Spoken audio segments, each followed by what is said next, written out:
The Clay County, Iowa Fair is sharing what's ahead for this year's run that starts Saturday, September 7th. KTIV's Ellen Ide has an update on what you can expect. After a long summer here in Spencer, the Clay County Fair serves as a welcome escape for so many.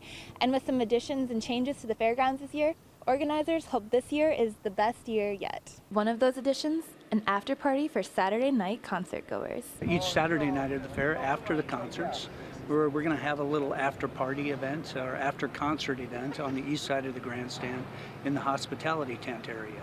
We're going to have a band in there each Saturday evening, so after the concert people can kind of extend their evening a little bit. The Fair Board has made a few changes to this year's layout to enhance the fair experience.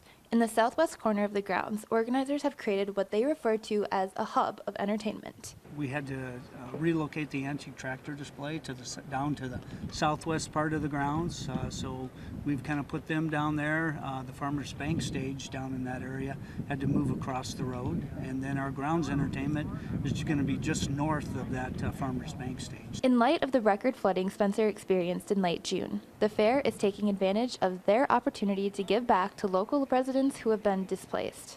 Folks will have the option to donate when purchasing an admission ticket, a concert ticket, and by scanning a QR code displayed at various locations throughout the fairgrounds.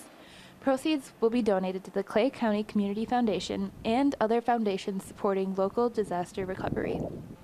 In Spencer, Iowa, Ellen Ide, KTIV News 4. Now, the Clay County Fair will kick off in just 2 weeks, running from September the 7th through the 15th. Advance tickets are now available at a discounted rate. We'll have a link to buy those tickets in this story that can be found online at ktiv.com.